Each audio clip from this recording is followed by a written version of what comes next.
بسم اللہ الرحمن الرحیم۔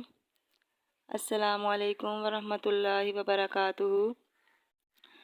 آج کی اس ویڈیو میں ہم رسول اللہ صلی اللہ علیہ وآلہ وسلم کے ان معجزات کا تفصیلی تذکرہ کریں گے جو حضرت حلیمہ سعدیہ نے خود اپنی آنکھوں سے دیکھے ہیں اور جو حضرت حلیمہ سعدیہ کے گھر میں رونما ہوئے۔ نبی کریم صلی اللہ علیہ وآلہ وسلم کی زندگی سراپا معجزات تھی۔ نبی کریم صلی اللہ علیہ وآلہ وسلم کے ان معجزات کو سن کر ہر انسان کا ایمان تازہ ہو جاتا ہے۔ اس لیے ہر مسلمان کو چاہیے کہ ان معجزات کو خوش دلی کے ساتھ سنے اور اپنے ایمان کو تازہ کرے۔ اس زمانے میں عرب کا یہ دستور تھا کہ جب ان کے ہاں کوئی بچہ پیدا ہوتا تو وہ دیہات سے آنے والی دائیوں کے حوالے کر دیتے تھے تاکہ دیہات میں بچے کی نشو و نما بہتر ہو اور وہ خالص عربی زبان سیکھ لے۔ اسی طرح دائیوں کا ایک قافلہ مکہ میں داخل ہوا۔ انہوں نے ان گھروں کی تلاش شروع کی جن میں بچے پیدا ہوئے تھے۔ اس طرح بہت سی دائیاں جناب عبدالمطلب کے گھر بھی آئیں۔ نبی کریم صلی اللہ علیہ وآلہ وسلم کو دیکھا، لیکن جب انہیں معلوم ہوا کہ یہ بچہ تو یتیم پیدا ہوا ہے تو اس خیال سے واپس مڑ گئیں کہ اس گھرانے سے یتیم بچے کے دادا سے انہیں کیا ملے گا۔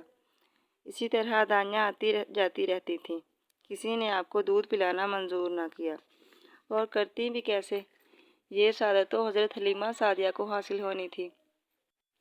جب حضرت حلیمہ سعدیہ مکہ پہنچیں تو انہیں معلوم ہوا کہ سب بچے عورتوں نے لے لیے ہیں، صرف وہی رہ گئی ہیں بچے کے بغیر، اور اب کوئی بھی بچہ باقی نہیں رہا۔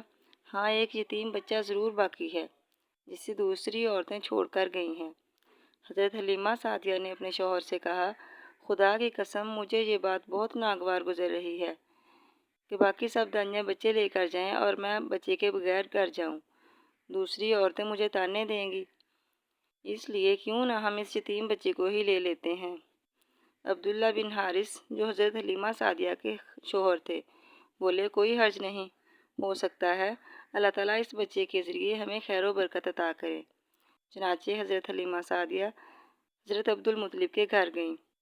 حضرت آمنہ رضی اللہ تعالیٰ عنہ اور حضرت عبدالمطلب نے انہیں خوش آمدید کہا اور پھر حضرت آمنہ انہیں بچے کے پاس لے آئیں۔ آپ صلی اللہ علیہ وآلہ وسلم اس وقت ایک اونی چادر میں لپٹے ہوئے تھے۔ وہ چادر سفید رنگ کی تھی۔ آپ کے نیچے ایک سبز رنگ کا ریشمی کپڑا تھا۔ آپ سیدھے لیٹے ہوئے تھے۔ آپ کے سانس کے ساتھ مشک کی سی خوشبو نکل کر پھیل رہی تھی۔ حضرت حلیمہ سعدیہ رضی اللہ تعالیٰ عنہ فرماتی ہیں کہ وہ آپ کے حسن و جمال کو دیکھ کر حیرت زدہ رہ گئیں۔ آپ صلی اللہ علیہ وآلہ وسلم اس وقت سوئے ہوئے تھے۔ انہوں نے اس وقت جگانا مناسب نہ سمجھا، لیکن پیار کے ساتھ اپنا ہاتھ آپ صلی اللہ علیہ وآلہ وسلم کے سینے پر رکھا تو آپ مسکرا دیے اور آنکھیں کھول کر ان کی طرف دیکھنے لگے۔ حضرت حلیمہ رضی اللہ تعالیٰ عنہ فرماتی ہیں کہ میں نے دیکھا کہ آپ کی آنکھوں سے ایک نور نکلا جو آسمان تک پہنچ گیا۔ میں نے آپ کو گود میں اٹھا کر آپ کی دونوں آنکھوں کے درمیان پیار کیا اور حضرت عبدالمطلب سے اجازت چاہی۔ جب بچے کو لیے قافلے میں آئیں تو آپ کو گود میں لٹایا تو حضور صلی اللہ علیہ وآلہ وسلم دائیں طرف سے دودھ پینے لگے۔ حضرت حلیمہ سعدیہ فرماتی ہیں کہ پہلے میں نے بائیں طرف سے دودھ پلانا چاہا، لیکن آپ صلی اللہ علیہ وآلہ وسلم نے دودھ نہ پیا، دائیں طرف سے آپ نے دودھ پیا۔ بعد میں بھی آپ کی یہی عادت رہی، آپ صرف دائیں طرف سے دودھ پیتے، بائیں طرف سے میرا بچہ دودھ پیتا رہا۔ حضرت حلیمہ سعدیہ فرماتی ہیں کہ پھر ہمارا یہ مختصر سا قافلہ روانہ ہوا، اور حضرت حلیمہ سعدیہ کی جو اونٹنی تھی وہ اس قدر لاغر اور کمزور تھی کہ چلنے کے لیے بہت زیادہ مجبور تھی۔ باقی دائیاں اسی لیے پہلے سے آ کر بچے لے گئی تھی کیونکہ آپ کی سواری بہت کمزور تھی اور راستہ چلتی تھی، لیکن جب رسول اللہ صلی اللہ علیہ وآلہ وسلم ان کی اونٹنی کے اوپر بیٹھے تو اونٹنی اتنی تندرست اور توانا ہو گئی کہ دوسری اونٹنیوں سے بھی آگے نکل گئی۔ تو حضرت حلیمہ سعدیہ فرماتی ہیں کہ باقی دائیاں مجھ سے پوچھنے لگیں کہ حلیمہ کیا یہ تمہاری وہی سواری ہے جس پر تم آئی تھی؟ تو حضرت حلیمہ سعدیہ نے فرمایا کہ ہاں، یہ میری وہی سواری ہے۔ کہتے ہیں کہ جب ہم بنو سعد میں پہنچے تو بنو سعد میں اس وقت ہر طرف ہریالی ہریالی ہونا شروع ہو گئی، کیونکہ اس سے پہلے تو قحط سالی چل رہی تھی، لوگوں کے جانور بھوکوں مر رہے تھے، جانوروں کے تھنوں میں قطرہ برابر بھی دودھ کا نہ رہا تھا۔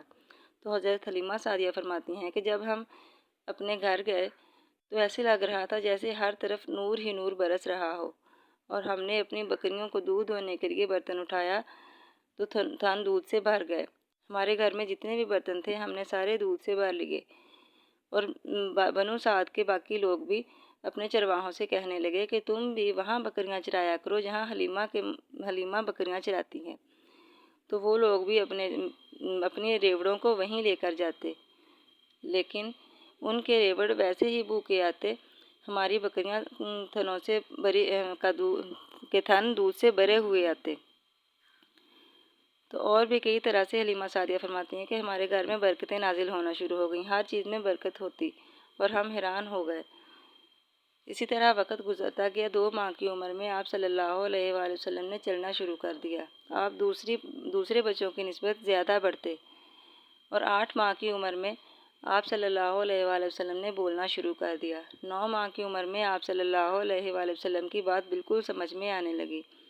تو حضرت حلیمہ سعدیہ فرماتی ہیں کہ اسی طرح انوار کی برکات میں 2 سال گزر گئے، اور 2 سال میں اپنے معاہدے کے مطابق ہم حضرت محمد صلی اللہ علیہ وآلہ وسلم کو حضرت آمنہ کے پاس چھوڑنے کے لیے آئے، لیکن ہمارا دل بالکل بھی نہیں چاہتا تھا کہ یہ بچہ ہمارے گھر سے جائے۔ تو آپ فرماتی ہیں کہ ہم نے حضرت آمنہ سے اصرار کیا کہ ہم بچے کو مزید کچھ عرصہ اپنے پاس رکھنا چاہتے ہیں۔ پہلے تو حضرت آمنہ رضی اللہ تعالیٰ عنہ نے اجازت نہ دی، زیادہ اصرار کرنے پر وہ مان گئیں، اور ہم بچے کو لے کر دوبارہ اپنے خیمے میں آ گئے۔ اسی طرح وقت چلتا رہا۔ ایک دن حضور صلی اللہ علیہ وآلہ وسلم نے حضرت حلیمہ سعدیہ سے پوچھا کہ امی جان، میرے دوسرے بہن بھائی دن کے ٹائم کہاں ہوتے ہیں؟ تو حضرت حلیمہ سعدیہ رضی اللہ تعالیٰ عنہ نے فرمایا کہ وہ بکریاں چرانے کے لیے جاتے ہیں اور شام کو واپس آتے ہیں۔ تو حضور صلی اللہ علیہ وآلہ وسلم نے کہا کہ میں بھی ان کے ساتھ بکریاں چرانے کے لیے جایا کروں گا۔ تو حضرت حلیمہ سعدیہ کہتی ہیں کہ میں نے اگلے دن ان کو بھی ساتھ بھیج دیا۔ جب حضور صلی اللہ علیہ وآلہ وسلم بکریاں چرانے کے لیے گئے، کچھ دیر بعد میرے بچے دوڑتے ہوئے آئے، کہا کہ امی جان جلدی آئیں ورنہ محمد کو کچھ ہو جائے گا۔ تو وہ کہتی ہیں کہ میں اور میرا خاوند بھاگے ہوئے گئے۔ اس وقت ہم جانوروں کا کام کرنے میں مصروف تھے، اس لیے ہم جلدی سے دوڑے ہوئے گئے۔ جب ہم نے دیکھا کہ حضور صلی اللہ علیہ وآلہ وسلم ایک ٹیلے پر کھڑے ہیں اور بہت پریشان ہے، چہرے کا رنگ زرد پڑا ہوا ہے، تو ہم نے پوچھا کہ بیٹا کیا ہوا ہے؟ تو انہوں نے فرمایا کہ دو شخص آئے تھے جنہوں نے سفید کپڑے پہنے ہوئے تھے، انہوں نے مجھے پکڑ کر زمین پر لٹایا، اور ان میں سے ایک کا نام جبرائیل تھا، دوسرے کا نام میکائیل تھا۔ انہوں نے ایک نے دوسرے سے کہا کہ یہ وہی بچہ ہے؟ تو دوسرے نے کہا کہ ہاں یہی ہے وہ بچہ۔ تو انہوں نے مجھے لٹا کر میرا پیٹ چاک کیا اور اندر سے کچھ ڈھونڈنے لگے۔ تو دوسری روایت میں آتا ہے کہ انسان کے جسم میں ایک کالے رنگ کا ایک دانہ سا ہوتا ہے جو شیطان کا گھر ہوتا ہے، جس کے ذریعے انسان کے دل میں شیطان وسوسے ڈالتا ہے۔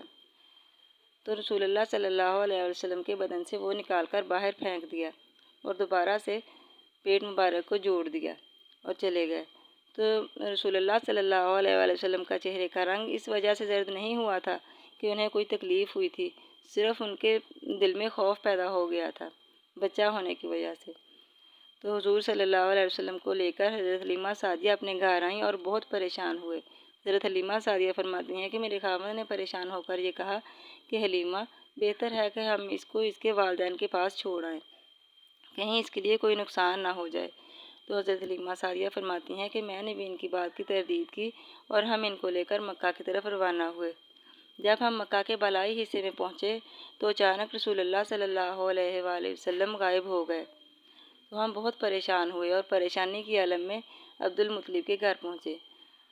تو ہم نے حضرت عبد المطلب سے فرمایا کہ ہم بچے کو لے کر آ رہے تھے کہ اچانک بالائی حصے میں پہنچنے پر بچہ کہیں غائب ہو گیا ہے، خدا کی قسم ہمیں نہیں معلوم کہ بچہ کہاں ہے۔ تو حضرت عبد المطلب فوراً خانہ کعبہ کے پاس گئے اور دعا فرمائی کہ ہمارا بچہ مل جائے، اور بچے کو ڈھونڈنے کے لیے نکل پڑے۔ اس وقت آپ کے ساتھ ورقہ بن نوفل بھی تھے۔ ڈھونڈتے ڈھونڈتے جب وہ تہامہ کی وادی میں پہنچے تو دیکھا کہ ایک لڑکا درخت کے نیچے کھڑا ہے۔ تو حضرت عبد المطلب نے پوچھا کہ اے لڑکے تم کون ہو؟ تو آپ صلی اللہ علیہ وآلہ وسلم نے جواب دیا کہ میں محمد بن عبداللہ بن عبد المطلب ہوں۔ تو حضرت عبد المطلب نے فرمایا کہ میری جان تم پہ قربان، میں ہی عبد المطلب تمہارا دادا ہوں۔ تو ان کو ساتھ لگا لیا، کیونکہ رسول اللہ صلی اللہ علیہ وآلہ وسلم اس وقت کافی قد کر چکے تھے، اس لیے حضرت عبد المطلب نے پہچان نہ سکے۔ تو یوں آپ کو لے کر مکہ مکرمہ میں آ گئے اور کافی سارے اونٹ، بکریاں اور گائے ذبح کی اور آپ صلی اللہ علیہ وآلہ وسلم کا صدقہ ادا کیا۔ اس طرح پھر حضرت حلیمہ سعدیہ نے حضرت آمنہ سے کہا کہ اب ہم بچے کو چھوڑنے کے لیے آئے ہیں۔ تو حضرت آمنہ رضی اللہ تعالیٰ عنہ نے پوچھا کہ تم تو اتنا اصرار کر کے لے کے گئی تھی کہ ہم اس بچے کو رکھنا چاہتے ہیں، اب کیا ماجرا ہوا ہے کہ تم اسے واپس کرنے کے لیے آ گئی ہو؟ پہلے تو حضرت حلیمہ نے صحیح بات بتانے سے گریز کیا، لیکن زیادہ اصرار کرنے پر حضرت حلیمہ رضی اللہ تعالیٰ عنہ نے وہ واقعہ شق صدر، سینہ چاک کرنے والا واقعہ بتایا کہ میں اس وجہ سے پریشان ہوں کہیں اس بچے کو نقصان نہ پہنچ جائے۔ تو حضرت آمنہ نے کہا کہ پریشان ہونے کی کوئی ضرورت نہیں ہے، یہ بچہ بہت عظمت والا ہے، یہ بچہ کوئی عام بچہ نہیں ہے۔ اس طرح حضرت حلیمہ سعدیہ نے حضرت محمد صلی اللہ علیہ وسلم کو ان کی ماں اور دادا کے حوالے کیا اور واپس بنو سعد میں تشریف لے آئیں۔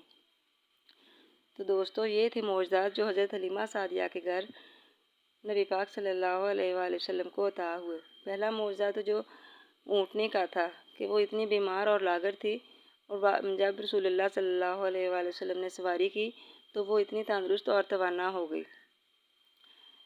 یہ معجزات ہم ہر مسلمان کے لیے جاننا بہت ضروری ہیں، کیونکہ ہم نبی پاک صلی اللہ علیہ وآلہ وسلم کی امت ہیں۔ انہی الفاظ کے ساتھ اجازت چاہتی ہوں۔ ویڈیو کے اینڈ میں آپ سے درخواست ہوتی ہے کہ چینل کو سبسکرائب کریں، ویڈیو کو لائک کریں، شیئر کریں اور کمنٹ کریں۔ اللہ حافظ۔